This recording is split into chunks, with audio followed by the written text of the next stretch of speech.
So before I showed up to Ranger School, man, there were a couple of Navy SEALs got sent there for punishment reasons, and a couple of them quit. You know, like not because it was too hard, I imagine, probably because, you know, fuck you, I'm not gonna be here for punishment. I'm not gonna get my ass kicked again. I went through Navy SEAL training, so it just came with the attitude of being there. So a couple of them said, I'm out. So that gave some of the SEALs a bad reputation at Ranger School, and then I show up and I'm like, yeah, I want to be here. And they thought I was just another guy that got in trouble, not knowing that I begged to come here and I begged to get beat on for 69 days and starve and lose 56 pounds like I lost. So it's like day 3, and they have, you know, an Army guy. We're all stripped to rank. I'm just David, you know, I'm just Goggins, and whoever, it's just your name. I mean, you could be a fucking major, you could be a general, and you're just Thomas. That's all the fuck you are, man. They don't care. So I'm hiding out, but I got my little Navy name tag on, so they can tell I'm a Navy guy, my little Navy hat, you know, so they know I'm a Navy guy. I stand out. And once again, there's not many black guys in Ranger School. So I'm in the back hiding out, and they tell the guy, hey, come up here. You're you're the first sergeant, and the first sergeant, you should know the Ranger Creed. So the guy goes up there and he goes, he fucks it up. And they go, hey, they look right at me. I know for a fact, old seaman back there, whatever the hell they call me, doesn't know this shit. I was like, motherfucker, I've been studying this Ranger Creed for a year. This is what I'm saying in my head. I get up there, man, recognize and I volunteer as a Ranger. Fully know the hands my chosen profession. I always endeavored to hope Steve's honor hospital call the Rangers. He goes, you're done. I went on, acknowledging the fact that Rangers are more of these. He's like, what the fuck? So I went ahead and said the whole fucking Ranger Creed. Next thing I knew, he goes, hey, you're the new first sergeant. And I was like, fuck. Now, not only am I going through one of the best leadership schools, you have to be dialed in all day long.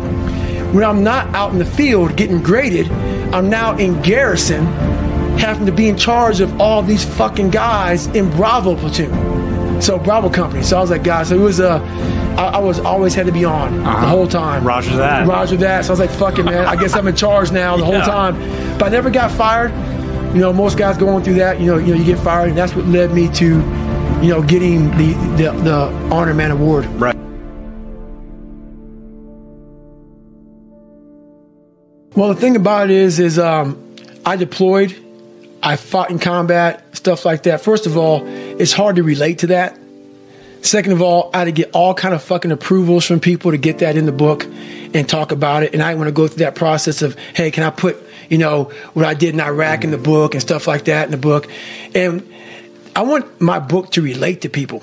You know, there's enough Navy SEAL books out there talking about, you know, running, gunning, shooting them up, stuff like that. That's never been, I don't want to be known as a Navy SEAL. Even though I talk a lot of, you know, people want to ask me about it, you know, Navy SEAL, that was a snippet of my life. You know, that was a snippet of my life. And I want to be known as somebody much more than that, who did a lot more than that. So my book is about helping people, and I can't help people through what I did in combat.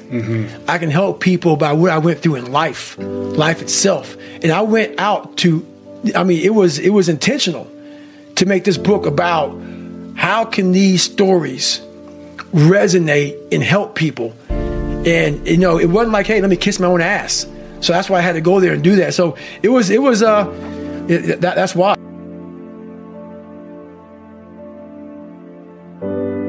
A lot of things are frowned upon in the SEAL teams. A lot of things are, you know, that's one of them. I don't care what you do, you know, it's your life, and I'm not about judging people for that. But a lot of SEALs don't like anybody going out doing anything like that. And I don't know if it's a lot of jealousy or whatever. I don't care, but it is frowned upon for some people to do that. But I guarantee you, some of those guys, if they did some cool shit, you know, a lot of us don't do cool shit.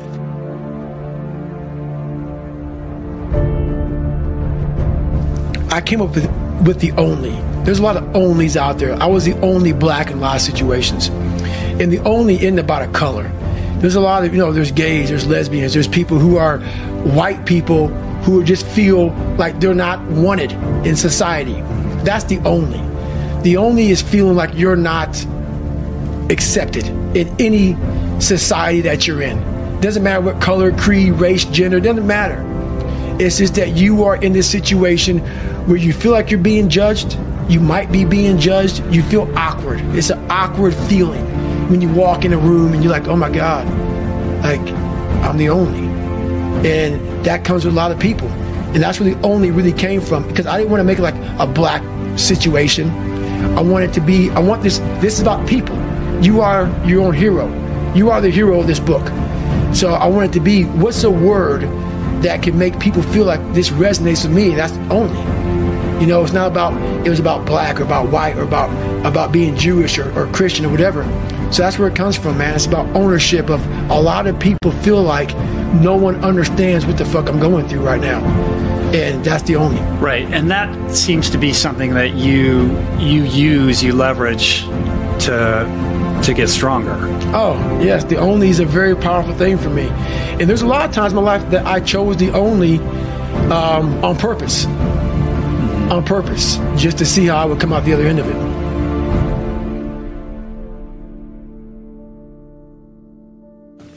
Well, like I've said a million times before, the most important conversation is the one you have with yourself. You wake up with it, you walk around with it, you go to bed with it. Eventually, you act on it. Sometimes you act on it good, sometimes bad. You got to change the internal dialogue. That person in your head that's talking that shit to you, until you change the internal dialogue in your head, until you callous over the victim's mentality that the world is out to get you because of you are the only, you got to change that shit, man. Yeah, but you don't understand my life, David. Yeah, I do. So that's the thing about it. And that's why I can...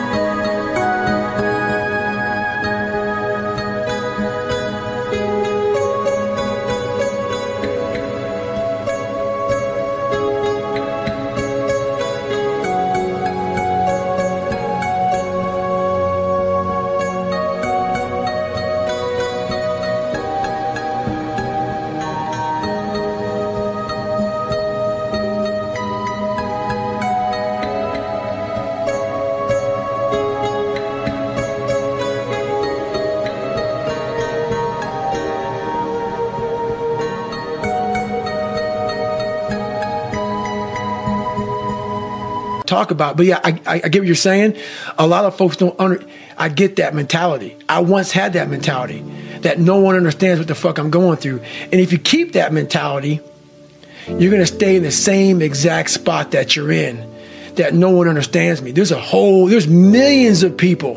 Why do you think a book that I self-published, is doing so well with a story that's so fucked up? People I never forget when I went to a publishing house, like, who's going to resonate with this story?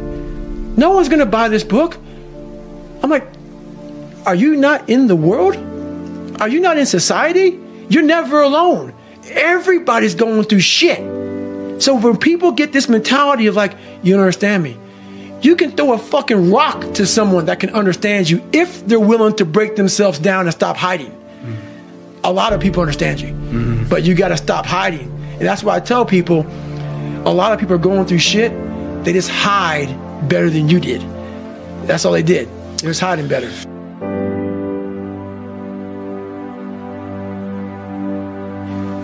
I talked about with her 2 hours today. I said, we are fucking grinding so hard that we are losing the vantage point of what we have accomplished today. We got podcast, interview, flying, do this, do that. I'm like, stop. It's just me and you in this mom and pop thing that we're doing. Look at where the fuck this book is at right now. It's crazy. Look how many people we're touching. Shut up and just fucking think for a second. Let's stop. Because all we did was talk about this and this. No, enjoy this for a second. We have to take time and realize what the fuck we've accomplished here. That's an evolution for you, man. Huge. But that's a very different David Goggins than even from a couple of years ago. Huge. Because you have to, what is it all about? I'm going to keep on grinding. That's not what I'm saying. What I'm saying, though, is you have to respect what you've done. Take a second, not live in it, not sit around and say, I'm good. Sit back and say, let me look at the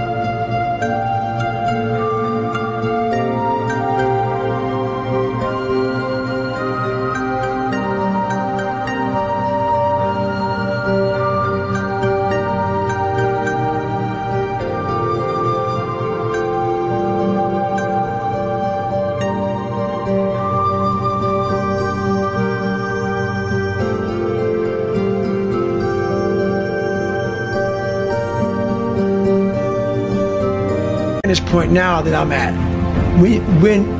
That's why you reset the vantage point. Get the tactical advantage. If you get the tactical advantage too quick and start fighting, you got to take a second to take observation of where I'm at. What have I done? Am I in the right spot? I'm obviously in the right spot right now. Now we can go back to fighting. Mm-hmm. So that's what we're doing right now.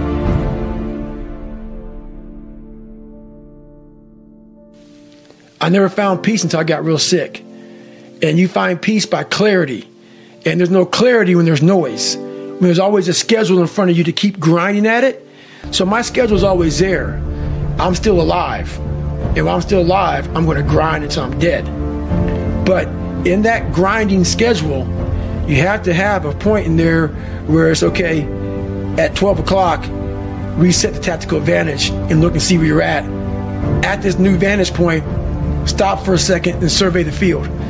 Because what I was doing was I had this big long schedule. And in this schedule, there was no take a second, see what the fuck you've accomplished. Because if I did all that shit in the military, after I got honor man at Ranger School, and I was the top leader amongst 300 people, when I got back to that second platoon, if I had taken the vantage point and said, okay, my God, man, you've really grown as a leader, I would have attacked the situation that second platoon much differently when I was like, oh, you guys don't want to work out this fucking hard? You ain't hard like this? I would have learned, I would have taken a step back and said, okay, hang on a second, man. You learned a lot. That's the tactical advantage. You got to take that vantage point and take a second to breathe and say, you learned a lot. But when you learn a lot, if you just go back into the fight, you never apply what you learned. You just get that certificate of graduation and go. Get it, remember what you learned, and use it. And that's about taking that 1 second out, get on top of that mountaintop, looking down and say, okay, how would I have handled this years ago?